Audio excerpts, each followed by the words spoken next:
ধর্মীয় বিভাজন করেছে। তলে তলে মমতা মুখে সংখ্যালঘুর প্রেমিক দাবি করলেও আসলে তিনি ছিলেন বিজেপির দালাল। দীর্ঘ বক্তৃতা করে আমাকে ব্যাখ্যা করতে হবে না। তিনি সরকারের টাকায় দুর্গাপূজা করেন, সরকারের টাকায় মন্দির করেন, আর কিছু ভাতা দিয়ে বলেন আমি সংখ্যালঘু সম্প্রদায়ের অত্যন্ত বন্ধু। আসলে তিনি বিভাজন করেছেন। সংখ্যালঘু সম্প্রদায় যদি তিনি বন্ধুই হতেন, তাহলে মাদ্রাসা এডুকেশনের জন্য বাম সরকার যে কাজটা করে গিয়েছিল সেটাকে তিনি আরো এগিয়ে নিয়ে যেতে পারতেন। আমরা তো জমি তৈরি করে দিয়েছিলাম, সেই জমির ওপর দাঁড়িয়ে কেন মাদ্রাসা শিক্ষার প্রসার হলো না? কেন আজও আমাদের মাদ্রাসায় শিক্ষিত ছেলে মেয়ে যারা শিক্ষক পদের জন্য রাস্তায় বসে আছেন, কেন তাদের বিক্ষোভ করতে হচ্ছে? তার কারণ বিজেপি থেকে নির্দেশ আছে যে তুমি কোনো মতেই সংখ্যালঘু সম্প্রদায়ের মানুষকে শিক্ষিত হতে দিও না। তাদের ওপর জুলুম চালাবার জন্য বিজেপি তৃণমূল সক্রিয়। আপনারা দেখেছেন বিগত বিধানসভায় একজন মাত্র প্রার্থী আমার ভাই নৌসাদ, তিনি জয়ী হয়েছিলেন। একা বিধানসভায় দাঁড়িয়ে তিনি যেভাবে লড়াই করেছেন, সেই লড়াইতেই তৃণমূলের ভয়ে কাঁপুনি ধরে গেছে। তৃণমূল নিজে থেকে এই অঞ্চলের প্রার্থীকে তার নেত্রী বলছেন তুই তো বোমা মারিস, তাকেই প্রার্থী করেছেন, আবার বলছেন যে আমার যা নিরাপত্তা তা আমি তোকে দিয়ে দেব। আসলে এই রাজ্যের তৃণমূল নেত্রী, কিছু মনে করবেন না, অনেকেই হয়তো পূর্বতন তৃণমূল সমর্থক আছেন, অনেকেই হয়তো ভেবেছিলেন যে বামপন্থীদের যদি খানিকটা কোণঠাসা করতে হয় তাহলে তৃণমূলের হাত ধরতে হবে। সেই তৃণমূল নেত্রী প্রকৃতপক্ষে গুন্ডাবাজি, তোলাবাজি, দুর্নীতি ছাড়া অন্য কোনো কাজ করেননি। রেশন নিয়ে দুর্নীতি, ভাবতে পারেন সরকার সাবসিডি দিয়ে রেশনের জিনিসপত্র আমাদের দেয় যাতে মানুষের খাওয়ার ক্ষেত্রে কোনো ঘাটতি না হতে পারে। সেই রেশনের চাল গম চুরি করছেন। যিনি চুরি করছেন তিনি বালু। আর মুখ্যমন্ত্রী এই মঞ্চের ও প্রান্ত থেকে এ প্রান্তে দৌড়চ্ছেন, দৌড়ে বলছেন বালু খুব ভালো। বালু কোনো দোষ করেনি, 16 মাস জেলে ছিল। ইডি বলছে কয়েকশো কোটি টাকা শুধুমাত্র চাল গম চুরি করে বালু সম্পদ তৈরি করেছে। আমাকে এক সাংবাদিক জিজ্ঞাসা করলেন, আচ্ছা স্যার, পার্থ চ্যাটার্জিকে কেন প্রার্থী করেনি তৃণমূল নেত্রী, আর আপনি তৃণমূল নেত্রীকে দুর্নীতিগ্রস্ত বলছেন? কই, পার্থকে তো প্রার্থী করলো না।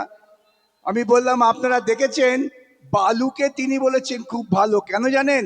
চুরির টাকা বালু দিদির ঘরে পৌঁছে দিয়েছিল। আর পার্থকে কেন প্রার্থী করেনি জানেন? পার্থটা এত বোকা, ও টাকাটা নিজের বান্ধবীর ঘরে রেখেছিল, মমতাকে পৌঁছে দেয়নি। এই একটি মাত্র কারণেই পার্থকে প্রার্থী করেনি। পার্থ যদি কিছু টাকা পৌঁছে দিত তাহলে এত সমস্যা হতো না। এই রকম একটা দুর্নীতিগ্রস্ত দল আমাদের ঘাড়ের ওপর চেপে বসেছিল শুধুমাত্র প্রচার মাধ্যমের জন্য, আর পেছন থেকে মোদি তাকে সমর্থন করছেন। আজকে যেই দিনই বাম আইএসএফ চুক্তি হয়ে গেছে, যেদিনই বাম আইএসএফ ঐক্যবদ্ধ হয়েছে, সেদিনই ওরা বুঝে গেছেন যে দিদিকে আর বাঁচানো যাবে না। তাই দিল্লি থেকে উড়ে এসছেন মোদি আর অমিত শাহ। তারা আসলে দিদিকে রক্ষা করতে চান। বিজেপি ক্ষমতায় আসতে পারবেন না ওরা জানেন, কিন্তু পশ্চিমবঙ্গের মানুষ বিজেপির মতো এইরকম একটি সাম্প্রদায়িক দলকে কোনো মতেই সমর্থন করেনি, কোনোদিনও করবেও না। অতএব ওরা এসে মানুষকে বিভ্রান্ত করছেন। কি বলছেন? আচ্ছা আচ্ছা, দিদি বলছেন 1500 দেবো, আমরা নয় 3000 দেবো। আচ্ছা বলুন তো, একবারও কি বলেছে বিজেপি এসে যে পশ্চিমবঙ্গে মাদ্রাসা শিক্ষা, যেটা বামফ্রন্ট সরকার একটা গতি এনেছিল, তাকে আমরা অনেক বেশি এগিয়ে নিয়ে যাব? একবারও বলছেন যে মাদ্রাসা শিক্ষার জন্য আমরা টাকা দেব? একবারও বলছেন যে আমাদের গ্রামের কৃষকেরা যাতে স্বাভাবিক তাদের কৃষি পণ্যের দাম পায়? কৃষকেরা আপনার এই অঞ্চল কৃষি অঞ্চল, আলু চাষিরা দাম পাচ্ছেন না, তারা আমার কাছে আসেন, এসে বলেন আমরা কি করব, আত্মহত্যা করা ছাড়া আমাদের কোনো পথ নেই। কৃষকেরা তার কৃষি উৎপাদনের সঠিক দাম পাচ্ছেন না, সে ব্যাপারে কিন্তু না দিদি না দাদা কেউ কোনো কথা বলছেন। এখন একটাই ওদের বক্তব্য যে আইএসএফ এবং বাম এই চুক্তি যাতে না হয় ওরা আপ্রাণ চেষ্টা করেছে। আপনাদের ভাইজান এবং আমরা এই চুক্তি করব, ঐক্যবদ্ধভাবে লড়াই করব, এটা প্রতিষ্ঠিত করে এগিয়ে এসেছি। আগামী দিন আপনাদের এই জমায়েত প্রমাণ করছে পশ্চিমবঙ্গ শাসনের নেতৃত্বে বাম আইএসএফ জোট থাকবেন। একটি সংখ্যালঘু এবং কমিউনিস্টদের নেতৃত্বে ভারতবর্ষের বুকে একটা নতুন দৃষ্টান্ত স্থাপন করে ধর্মনিরপেক্ষ সরকার হবে, যে সরকার এসে কৃষকের স্বার্থ রক্ষা করবে, সাধারণ মানুষের স্বার্থ রক্ষা করবে।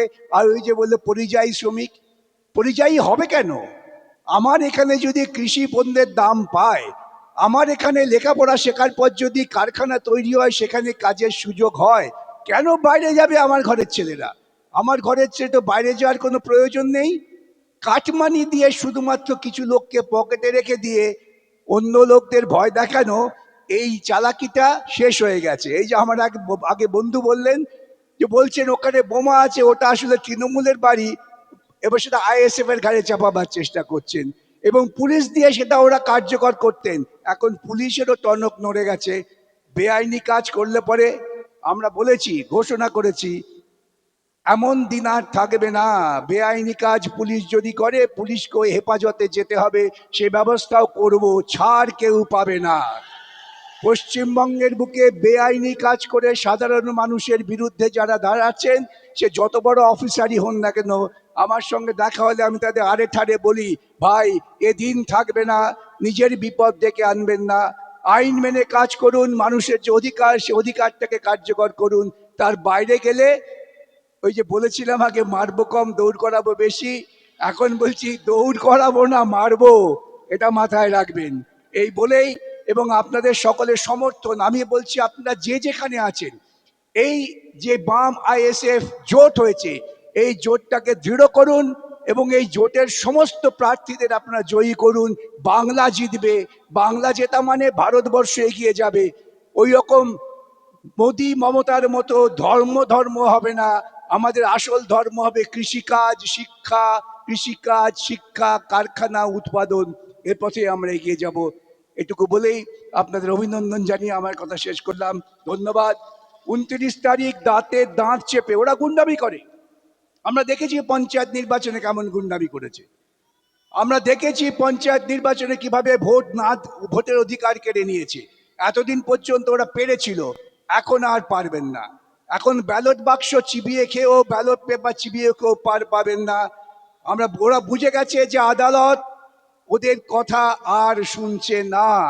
আদালত মানুষের কথা শুনছে, সেটাকেই আমাদের কার্যকর করতে হবে। ঘুষপেটিয়ার নাম করে, অনুপ্রবেশের নাম করে মমতা সাধারণ মানুষের জীবনে অশান্তি নামিয়ে এনেছেন। কে এই আওয়াজ তুলেছিল যে পশ্চিমবঙ্গে অনুপ্রবেশে ভরে গিয়েছে? এই মমতা। এবং তিনিও তখন বিজেপির শরিক ছিলেন। আজও এই ঘুষপেটিয়ার তত্ত্ব বলে বিজেপি প্রান্তিক মানুষ, সংখ্যালঘু সম্প্রদায়ের মানুষের ভোটাধিকার কেড়ে নেওয়ার চেষ্টা করছে। তার বিরুদ্ধে আপনারা মাঠে ময়দানে লড়ুন, আদালতে আমরা লড়বো, ছেড়ে দেব না, আমরা কখনো ছেড়ে দিই না। প্রত্যেক মানুষের অধিকার প্রতিষ্ঠিত করার জন্য আমাদের সমস্ত রকম চেষ্টা চালু আছে এবং থাকবে। আবারও বলি, 29 তারিখে দাঁতে দাঁত দিয়ে লড়াই করুন। 4 তারিখ থেকে পশ্চিমবঙ্গ লাল পথে যাত্রা শুরু করবে। সঙ্গে থাকবে আইএসএফ, যারা মানুষকে শুধুমাত্র ধর্মীয় সম্প্রদায়ের অংশ মনে করে না, যারা মানুষকে মনে করে সবাই মানুষের অংশ। এবং ধর্ম ব্যক্তিগত, ধর্ম দিয়ে কখনো সমাজ নিয়ন্ত্রণ হয় না, সরকার কখনো ধর্ম দিয়ে চলে না। সরকার চলবে আইনে এবং সংবিধানে। আমার ধর্মের অধিকার আমি রক্ষা করব। ধর্মটা আত্মার ব্যাপার, বুকে থাকে, লুকিয়ে থাকে। ধর্ম নিয়ে মাতামাতি যারা করে, তারা ধর্মের বিরোধিতা করে। এইটা মাথায় রাখবেন। সকলে ঐক্যবদ্ধ থাকবেন।